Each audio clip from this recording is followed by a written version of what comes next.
ITI DK sir YouTube channel पर आप सभी का हार्दिक स्वागत है। आज अपन स्टार्ट कर रहे हैं न्यू बैच। तारीख है आज 1 जून और इस बैच में स्पेशल अपन इसरो टेक्नीशियन बी का नया बैच स्टार्ट करने जा रहे हैं। और आज इस बैच में अपन पहला प्रैक्टिकल जो होता है इलेक्ट्रीशियन के हैंड टूल्स। इलेक्ट्रीशियन जो भी काम करता है बिना हैंड टूल काम नहीं कर सकता। तो पहले अपने इस प्रैक्टिकल में हैंड टूल के बारे में आपको बताएंगे कौन सा हैंड टूल किस काम में आता है। ठीक है, जो प्रशिक्षणार्थी इसरो टेक्नीशियन पोस्ट बी के अंदर शॉर्टलिस्ट हुआ है स्किल टेस्ट के लिए, वो ट्रेड इलेक्ट्रीशियन और ट्रेड इलेक्ट्रॉनिक्स मैकेनिक से जो स्टूडेंट है वो स्किल टेस्ट की तैयारी के लिए इस वीडियो के डिस्प्ले पर दिए गए नंबरों पर आप संपर्क कर सकते हैं। स्किल टेस्ट का बढ़िया शानदार बैच हम स्टार्ट करने वाले हैं। तो जो भी साथी स्किल टेस्ट की तैयारी करना चाहता है तो वो स्किल टेस्ट की डेट को बिना आए वेट ना करें, अपनी स्किल टेस्ट की तैयारी में लग जाएं। तो पहला अपना प्रैक्टिकल रहेगा आज हैंड टूल। हैंड टूल के अंदर इलेक्ट्रीशियन का जो मुख्य जो औजार हैं उसके बारे में अपन चर्चा करेंगे। ये वैसे तो सभी मुख्य औजार हैं, लेकिन इनमें से भी कोई प्रायोरिटी मिलती है हर औजार को। तो पहला आपका औजार रहेगा कॉम्बिनेशन प्लायर। कॉम्बिनेशन प्लायर ये है, आपका देखा हुआ है, बिना कॉम्बिनेशन प्लायर इलेक्ट्रीशियन काम नहीं कर सकता। ठीक है, कॉम्बिनेशन प्लायर से क्या क्या काम कर सकता है इलेक्ट्रीशियन? तारों को छील सकता है, इंसुलेशन उतार सकता है, तारों को, पतले तारों को, नरम तार को काट सकते हैं, उसको पकड़ भी सकते हैं और ऐंठ भी सकते हैं। कितने काम हो गए? 3 से 4 काम कर सकते हैं। 3-4 काम हो गए। तो 3-4 काम एक ही हैंड टूल से करने से इसका नाम क्या रख दिया? Combination plier. प्लायर कई प्रकार के होते हैं, बाकी कॉम्बिनेशन प्लायर एक ही प्रकार का होता है। ठीक है, कॉम्बिनेशन प्लायर से वायर का इंसुलेशन उतार सकते हैं, कॉम्बिनेशन प्लायर से वायर को काट सकते हैं, लेकिन उसमें एक शर्त रहेगी, कोई हार्ड वायर इससे नहीं काटना। ठीक है, नहीं इसका कटर खराब हो जाएगा। ठीक है, एक इसका इंसुलेशन उतार सकते हैं वायर का, तीसरा किसी जॉब या वायर को पकड़ सकते हैं, और पांचवा काम क्या इसका? वायर को ऐंठ भी सकते हैं। ठीक है, इससे अलावा प्लायर होता है एक तो नोज प्लायर। नोज प्लायर में भी 2 प्रकार हैं, एक तो है फ्लैट नोज और एक है राउंड नोज। फ्लैट नोज का क्या काम है? कोई तंग जगह हो जहां अपना हाथ ना पहुंचे, कोई स्पेनर ना पहुंचे या कॉम्बिनेशन प्लायर ना पहुंचे, वहां छोटे स्क्रू को खोलना या नट बोल्ट को खोलना और उसको कसना, या कोई छोटा कोई स्क्रू वगैरह उसमें फंस गया उसको पकड़ के बाहर निकालना। क्या नाम है इसका? Flat knows plier.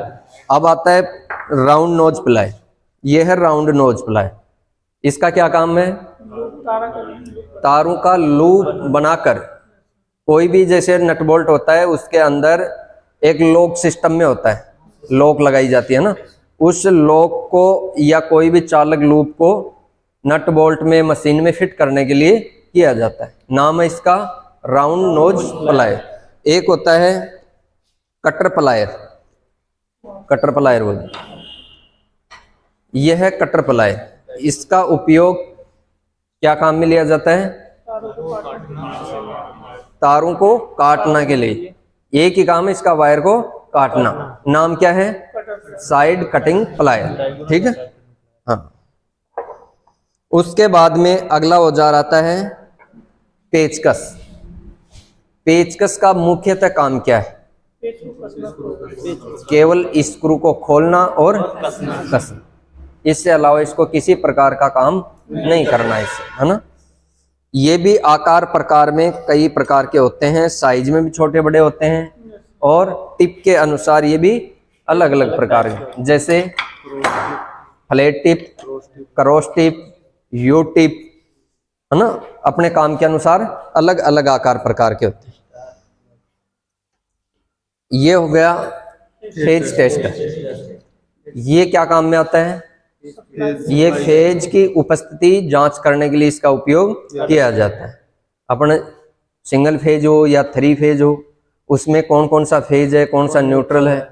तो जिसके अंदर इसमें एक नियॉन लैंप है, जिसके अंदर वो नियॉन लैंप जल जाता है वो तो फेज हो गया, जिसमें नहीं जल रहा वो न्यूट्रल हो गया। लेकिन इसकी शर्त क्या है कि ये 500 वोल्ट से अधिक वोल्टेज पर इसको यूज नहीं करना चाहिए। ठीक है, इसके अंदर नियॉन लैंप होता है, उसकी कैपेसिटी 500 वोल्ट तक की होती है। ठीक है, नियॉन लैंप की नहीं होती, लेकिन इसमें एक रेजिस्टेंस लगाया जाता है और रेजिस्टेंस वोल्टेज को ड्रॉप करके नियॉन लैंप को कुछ वोल्टेज ही देता है ना। तो 500 वोल्ट तक से 500 वोल्ट से ऊपर नहीं, 500 वोल्ट तक की सप्लाई चेक कर सकते हैं इससे। ठीक है, अगला औजार है अपना पोकर।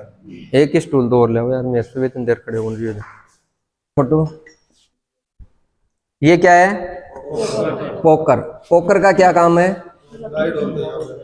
किसके लिए? गाइड होल तो करता है, किसके लिए करता है? कोई भी लकड़ी या सनमाइका सीट में कोई स्क्रू लगाना हो तो स्क्रू लगाने से पहले इसे क्या करते हैं अपने? Guide whole. गाइड होल करने की आवश्यकता क्यों होती है? क्योंकि पेच इधर उधर नहीं खिसके और सही जगह पर पेच लग जाए। ठीक है, तो पेच लगाने से पहले आपको इससे गाइड होल तैयार करना। ठीक है, अब ये पेच इस जगह में जाएगा, इधर उधर नहीं खिसके। ठीक है, ये तो मात्र लकड़ी या सनमाइका सीट में काम में लेना। जबकि कोई लोहे की कोई चादर वगैरह हो, उसमें क्या काम में लोगे? सेंटर पंच। सेंटर पंच है यहाँ, उस सेंटर पंच से मार्किंग करके वहां आप कोई छेद निकाल सकते हैं या कोई भी नट बोल्ट के लिए होल निकाल सकते हैं। ठीक है, ये धात्विक चादर के लिए सेंटर पंच और लकड़ी के लिए पोकर, दोनों मार्किंग औजार है। ठीक है,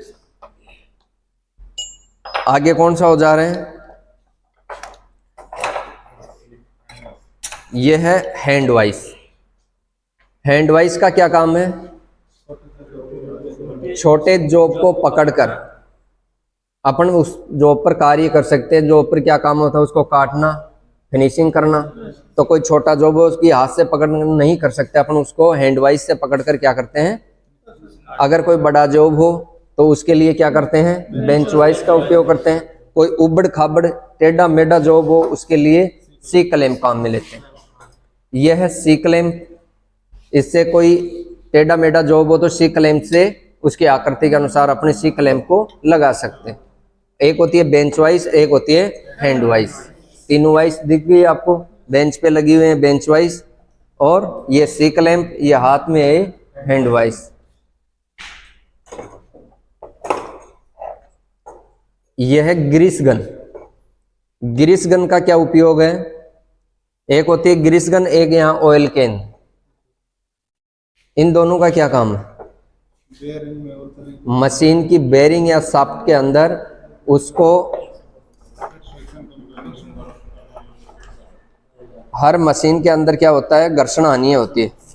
उस हानि को कम करने के लिए उसमें ग्रीस या ऑयल का इस्तेमाल किया जाता है। तो ग्रीस लगाने के लिए क्या काम में लेते हैं? ग्रीस गन और ये ऑयल के। हर कोई भी मशीन हो, कोई काम हो, बिना तेल पानी काम नहीं करता। ठीक है, तेल पानी करने की आवश्यकता होती है उसमें, है ना। तो तेल लगाने के लिए ऑयल कैन, ग्रीस लगाने के लिए मतलब चिकनाहट होना चाहिए उसमें ना, नहीं मशीन जाम हो जाएगी। जाम हो जाएगी तो उसमें लॉसेस बढ़ जाएंगे, मोटर गर्म होके जल जाएगी। यह है मार्किंग औजार। नाम है इसका कैलिपर। जो अंदर की साइड में घुमा हुआ ये भाग, ऐसा कैलिपर को आउटसाइड कैलिपर बोलते हैं। जो बाहर की साइड घूम रहा है उसको इनसाइड कैलिपर। इनका उपयोग क्या है? धात्विक जो जॉब होता है उस पर मार्किंग करने के लिए। ठीक है, मार्किंग करना, कौन सी आकृति में उसको काटना है, कितना काटना है, वो मार्किंग औजार है। ठीक है, और अगला औजार है अपना wire gauge, standard wire gauge. इसका क्या उपयोग है? वाइंडिंग वायर का व्यास मापने के लिए इसका इस्तेमाल करते हैं। नाम है इसका वायर गेज। इस पर माप नाम लिखा होता है। 0 से 0 नहीं होता, वैसे 1 से 36 नंबर तक होता है। ठीक है, जितना गेज का नंबर बड़ा होगा उतना है वायर की साइज छोटी। ठीक है, एक और है वायर का साइज मापने के लिए माइक्रोमीटर। माइक्रोमीटर से भी क्या करते हैं अपने? वायर का डायामीटर या व्यास मापते हैं। ठीक है, इसमें कुछ थोड़ी बहुत त्रुटि आ सकती है, बाकी माइक्रोमीटर से किसी प्रकार की त्रुटि नहीं आ सकती। मतलब 1 mm का 100वां भाग भी इस मीटर से माप सकते हैं। कितना ही बारीक हो, अपने बाल का भी अगर माप निकालना हो तो वो भी इससे निकाल सकते हैं। ठीक है,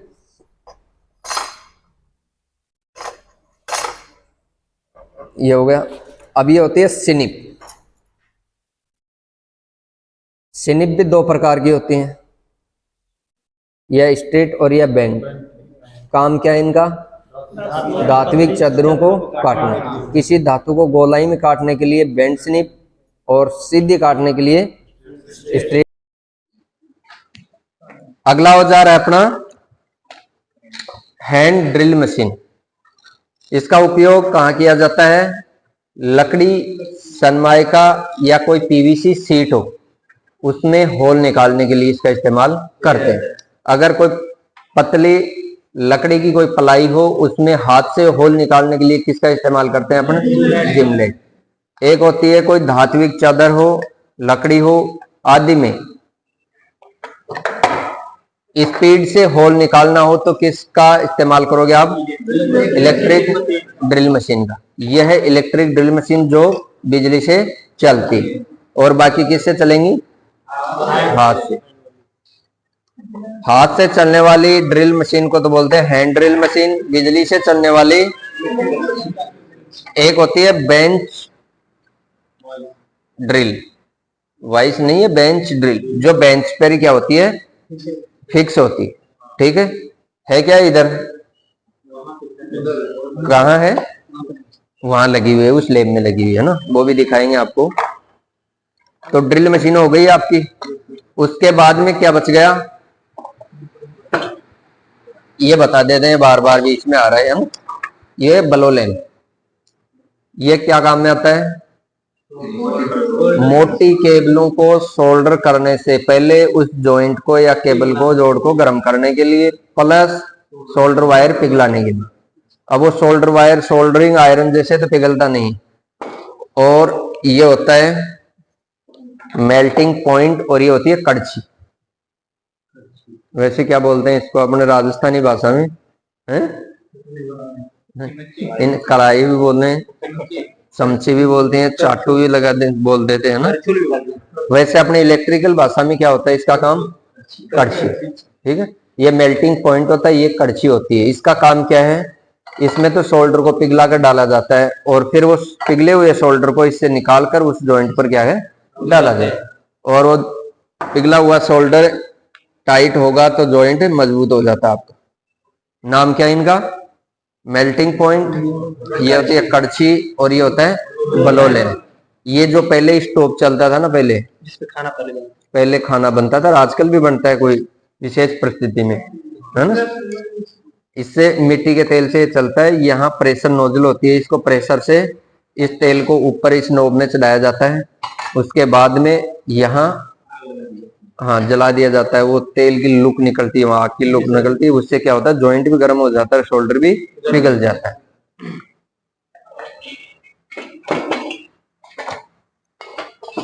अगला औजार देखो, यह है इलेक्ट्रीशियन चाकू। इलेक्ट्रीशियन चाकू का क्या काम है?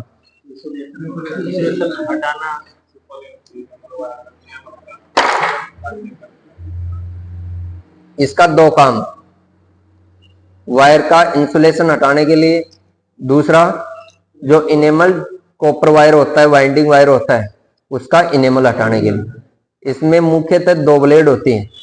एक तो होती है तेज धार की और एक होती है खुरदरी धार। खुरदरी धार की कहाँ गई इसमें? ये ठीक है। इलेक्ट्रिशियन चाकू में मुख्यतः 2 ब्लेड होती हैं। जो तेज धार युक्त ब्लेड है, इससे इंसुलेशन हटाया जाता है, और ये जो खुरदरी है, दांते युक्त है, इससे अपन क्या करते हैं? इनेमल हटाते हैं। इनेमल जानते हो क्या होता है? जो वाइंडिंग वायर होता है उस पर एक पॉलिश आती है, चालक पॉलिश। उस पॉलिश को हटाने के लिए ये 2 नंबर ब्लेड का काम लिया जाता है। ठीक है, नाम है इसका इलेक्ट्रिशियन चाकू। है तो ये चाकू, लेकिन इलेक्ट्रिशियन काम में लेता है तो क्या नाम दे दिया इसका, इलेक्ट्रिशियन चाकू। और जो आप घर में काम में लेते हो वो घरेलू चाकू, ठीक है। उससे क्या काम करते हो, ये है कैंची, इसका क्या काम है, वाइंडिंग करते हैं, तो उसमें वाइंडिंग पेपर, वाइंडिंग कपड़ा, स्लीव आदि को काटने के लिए इसका कैंची का इस्तेमाल किया जाता है। हर औजार काम में लेते हैं, कैंची, चाकू, है ना। अगला है अपना ये पिंसर, और नहीं क्या दूसरा, ये है पिंसर। इसका क्या काम है, किसी लकड़ी या दीवार में कोई कील फंस जाती है, उस कील को पकड़कर निकालने के लिए क्या काम में लिया जाता है, पिंसर। एक होता है कला हेमर, कला हेमर से कील को ठोका भी जाता है, और कील फंस जाती है तो उसको निकाल सकते हैं। ये ठोकने वाला भाग है, ये कील निकालने वाला भाग, ठीक है। ये इसका वैसे फेस बोलते हैं, हैंडल होता है, ठीक है। हाँ, ये कॉपर बिट, कॉपर बिट कहाँ काम में ली जाती है, सोल्डरिंग वायर को पिघलाने के लिए। अगर लाइट नहीं आ रही है, सोल्डर आयरन नहीं गर्म हो रहा है, तो अपन क्या करेंगे, इसको किसी चूल्हे या स्टोव पर गर्म करके इससे भी अपन सोल्डर वायर पिघला सकते हैं। यह देसी जुगाड़, जानते हो देसी जुगाड़, सब जान जाओगे, ऐसी कोई बात नहीं, आज नहीं तो कल, लेकिन समझ में आ जाएगी आप, है ना। इस हिसाब से चले, बहुत जल्दी समझ में आ जाएगी। लो अब आगे क्या है ये बता देते हैं। ट्राई स्क्वायर, जिसको बोलते हैं गुणिया, क्या काम में, अपन वायरिंग करते हैं तो वायरिंग में समकोण, समकोणता मापने के लिए ट्राई स्क्वायर का उपयोग किया जाता है। जबकि किसी जोब या दूरी को मापने के लिए अपना एक मापक फीता होता है, उस मापक फीता या स्टील स्केल,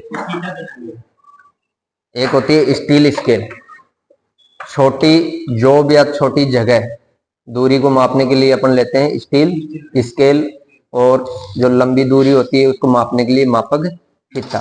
ये अलग अलग माप में आता है, 10 मीटर, 5 मीटर, 15 मीटर, 20 मीटर, ठीक है। और समकोण मापने के लिए तो ले रहे हैं अपन ट्राई स्क्वायर, और किसी दूरी या जोब को मापने के लिए मापक फीता या स्टील स्केल, ठीक है। रूल बोल दो, स्केल बोल दो, एक बड़ी सी बात नहीं है। चलो फिर आगे वाला है, एक एक औजार दे मेरे को, पुली पुलर मत दे, एक बार जो जचे हुए हैं ना इस हिसाब से। यह है चीजल, चीजल भी दो प्रकार की होती है, cold chisel, firmer chisel. Firmer chisel कौन सी है, ये छोटी पतली जो होती है, और ये भारी है, ये कोल्ड चीजल। इस जो फर्मर चीजल है, इसका उपयोग कहाँ करते हैं अपन, लकड़ी या सनमाइका, पीवीसी आदि शीट को काटने के लिए, और इसका उपयोग धात्विक चादर काटने के लिए, ठीक है। ये होती है कोल्ड चीजल, ये होती है फर्मर चीजल। इसका उपयोग किया जाता है ज्यादातर बड़ई कारखानों में, ठीक है। इसका लोहार कारखाना होता है, जहां लोहे का काम होता है, वहां काम में ली जाती है ना।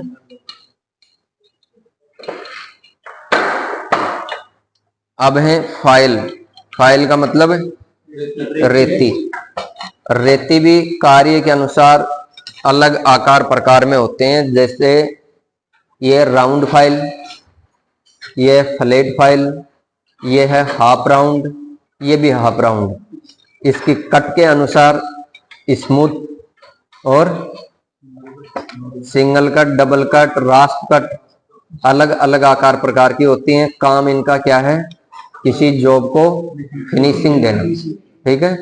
अब कोई गोल टाइप में कोई जॉब हो, उसमें राउंड लेंगे, कोई हाफ राउंड जॉब है उसमें हाफ राउंड, फ्लैट है तो फ्लैट। कार्य के अनुसार अलग अलग आकार प्रकार में ये उपलब्ध होती है।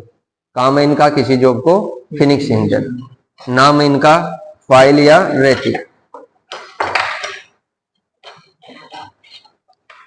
अब दे दो बेरिंग पुलर और पुली पुलर।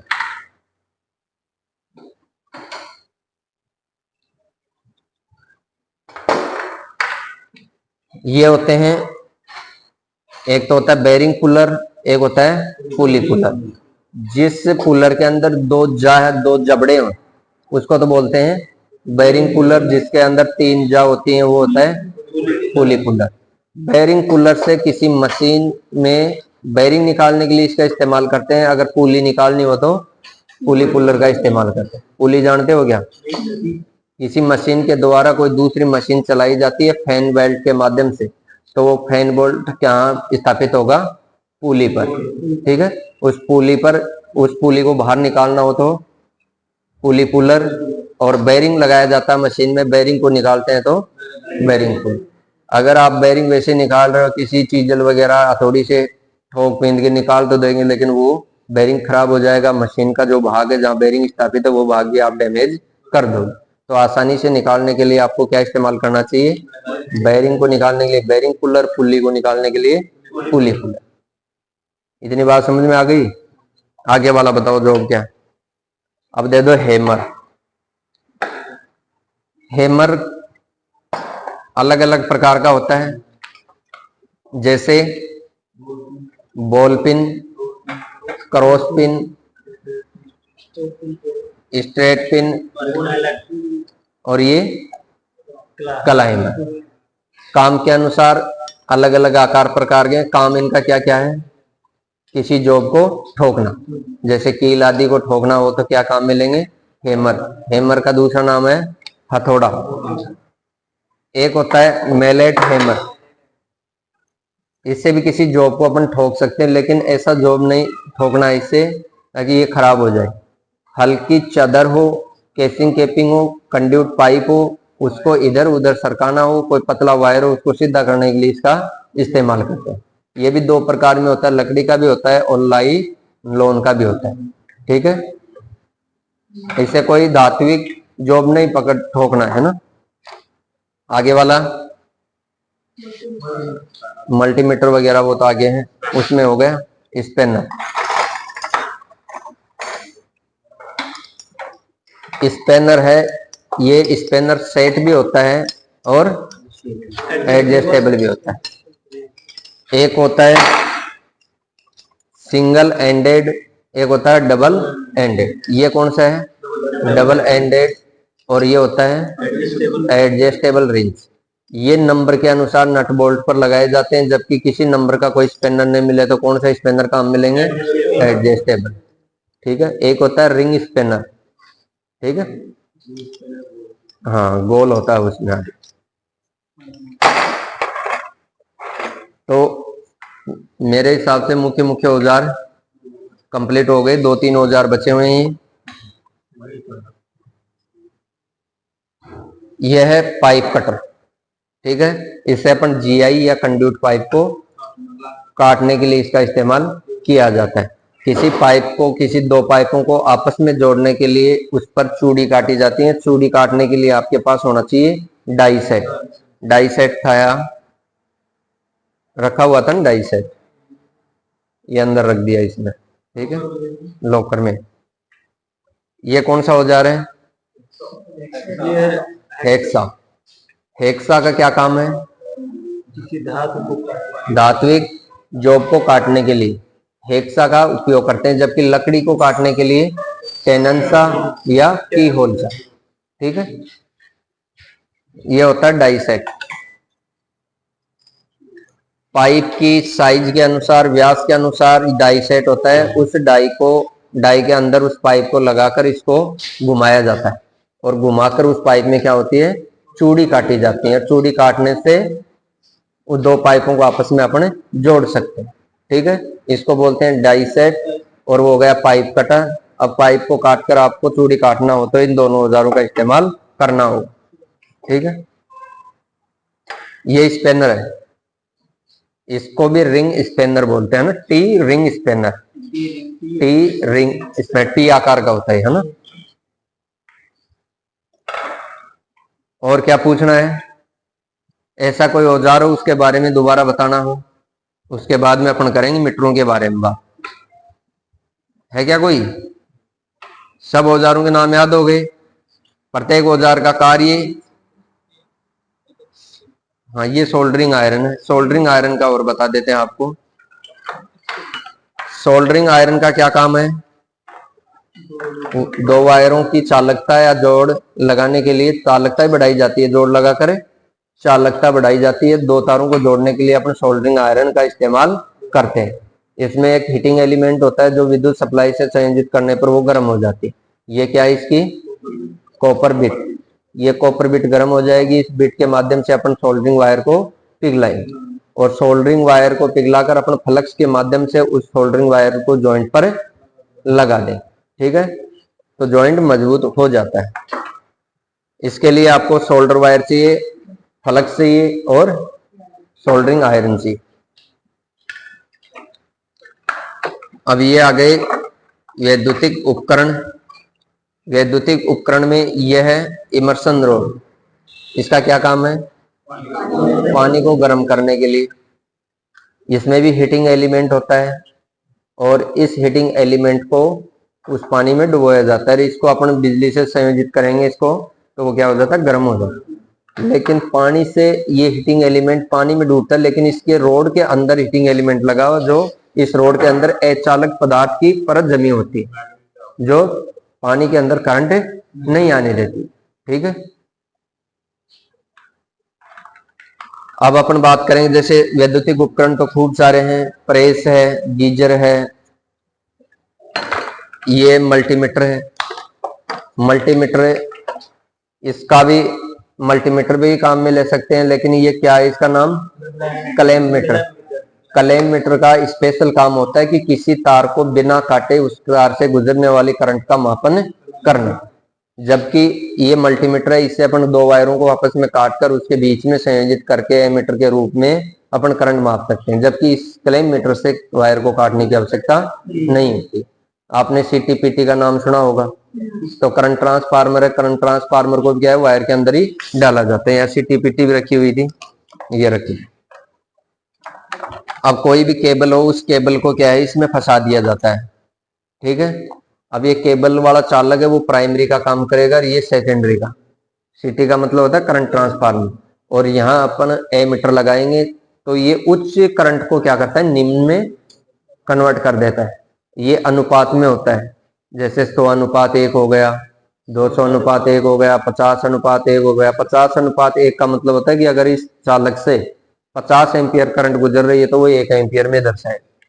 ठीक है, तो उच्च करंट और उच्च वोल्टेज का मापन करने के लिए क्या काम में लेते हैं अपने? सीटी और पीटी, करंट ट्रांसफार्मर और पोटेंशियल ट्रांसफार्मर। तो मेरे हिसाब से ये जो टूल्स हैं ये आपको समझ में आ गए होंगे। अगर कोई भी टूल्स में कोई डाउट हो तो दोबारा आप पूछ सकते हैं। ठीक है, थैंक यू, धन्यवाद।